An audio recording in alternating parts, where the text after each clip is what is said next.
अच्छा, तो हमारी नेक्स्ट एमसीक्यूज है कि आपके पास, अब आप देखो कि इन्होंने जो है वो आपके पास यहाँ पे पूछा हुआ है the number of components of time series, ठीक है। और यहाँ पे पूछा हुआ है 4 कंपोनेंट्स ऑफ टाइम सीरीज, ठीक है।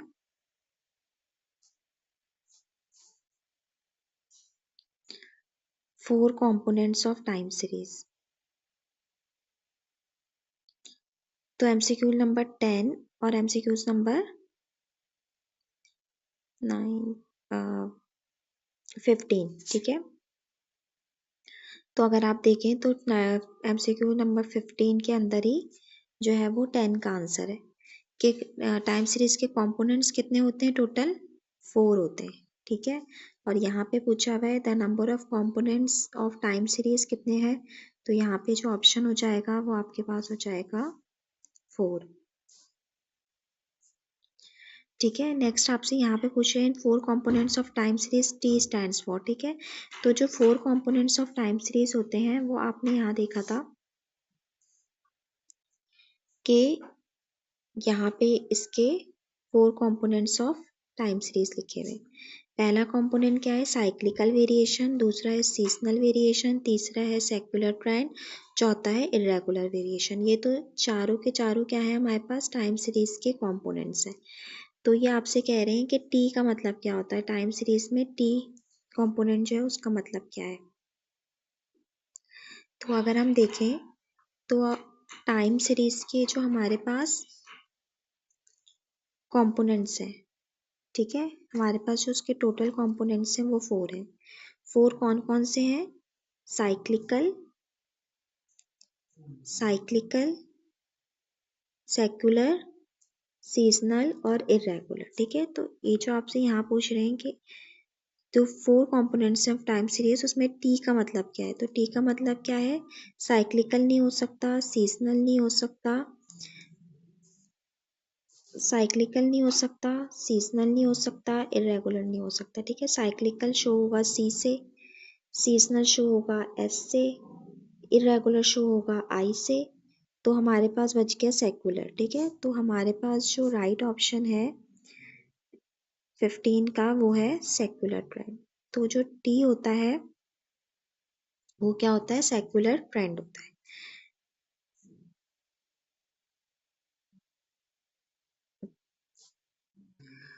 तो जो एमसीक्यू नंबर आपके पास है, एमसीक्यू नंबर 8, ठीक है। तो उसका आंसर क्या था कि फ्री हैंड कर्व किसको रिप्रेजेंट करता है, फ्री हैंड कर्व रिप्रेजेंट करता है सेक्युलर ट्रेंड को, ठीक है। नेक्स्ट आप देखो,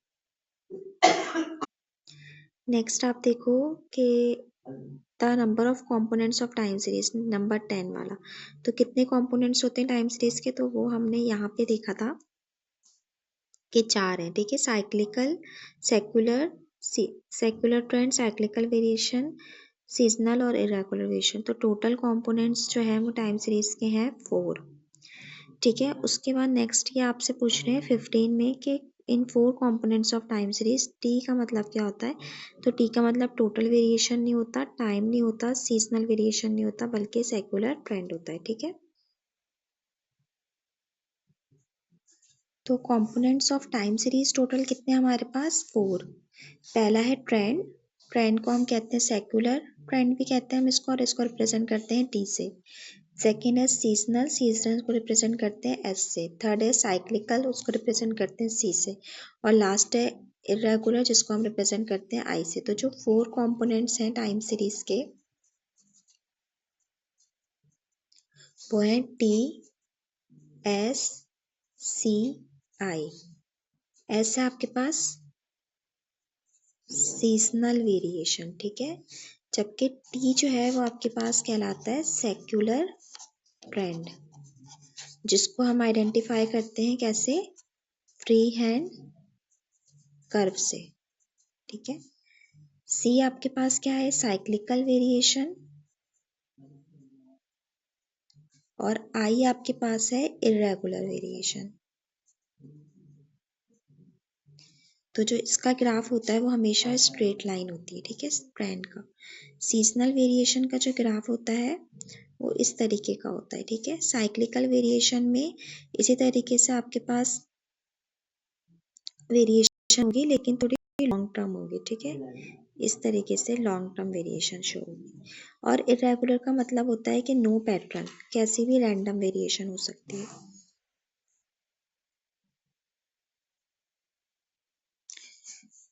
ठीक है, तो हमारे पास वेरिएंस ऑफ कांस्टेंट नंबर जो है वो इज ऑलवेज 0 होता है। वैल्यू ऑफ काई स्क्वायर, क्योंकि स्क्वायर लगा हुआ है इसलिए पॉजिटिव है। ग्राफ ऑफ टाइम सीरीज को हिस्टोरीग्राम कहते हैं। nth जो रूट होता है एन ऑब्जर्वेशंस का, वो ज्योमेट्रिक मीन होता है। बीटा 2 ग्रेटर देन 3 हो तो लैप्टोपर्टिक होता है। Variance of a plus B X जो है B square variance of x होता है। फ्री हैंड कर्व जो होता है वो क्या चीज़ स्टडी करता है, सेक्युलर ट्रेंड, ठीक है। सम उसके बाद है number of components time series के टोटल कंपोनेंट्स 4 होते हैं। साइक्लिकल, सीजनल, सेक्युलर ट्रेंड और इरेगुलर वेरिएशन। फिर इन 4 components of time series T stand for secular trend. उसके बाद जो रिलीजन है वो कौन सा वेरिएबल है, क्वालिटेटिव वेरिएबल है। क्यूमुलेटिव फ्रीक्वेंसी का जो ग्राफ होता है वो कहलाता है उचाइव, ठीक है। हिस्टोग्राम नहीं होता, बार नहीं होता, फ्रीक्वेंसी कर्व नहीं होता, बल्कि उचाइव होता है। किसका, जो CF होता है, क्यूमुलेटिव फ्रीक्वेंसी, ठीक है। उसके बाद जो है तो सम ऑफ रिलेटिव फ्रीक्वेंसी होता है, ठीक है। तो आपने पढ़ा था रिलेटिव फ्रीक्वेंसी, ठीक है। रिलेटिव फ्रीक्वेंसी जो होती है, रिलेटिव फ्रीक्वेंसी का जो सम होता है, ठीक है। रिलेटिव फ्रीक्वेंसी होती किसके बराबर है, रिलेटिव फ्रीक्वेंसी बराबर होती है f divided by sum of f। तो जो f divide by sum of f होता है रिलेटिव फ्रीक्वेंसी, उसका जो हमेशा सम होता है, ठीक है। यानी कि आप इस वाले कॉलम का जब आप सम करेंगे तो वो हमेशा हमेशा किसके बराबर आता है, 1 के बराबर आता है। इसी तरीके से जब हम पाई चार्ट बनाते हैं और पाई चार्ट में जो एंगल्स होते हैं, अगर आप उनको सम करेंगे तो वो हमेशा कितना आएगा, वो हमेशा आएगा 360, ठीक है।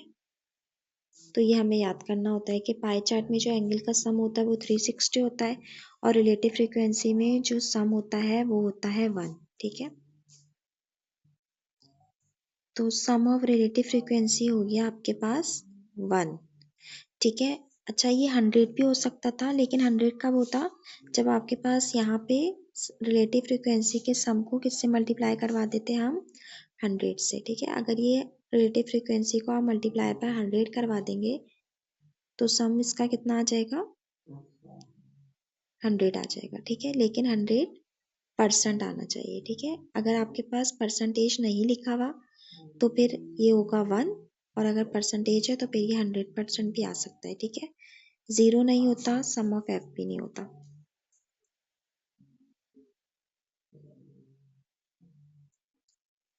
अच्छा, उसके बाद जो नेक्स्ट है आपके पास वो है क्वार्टाइल से रिलेटेड, ठीक है। तो अब हम वो देख लेते हैं।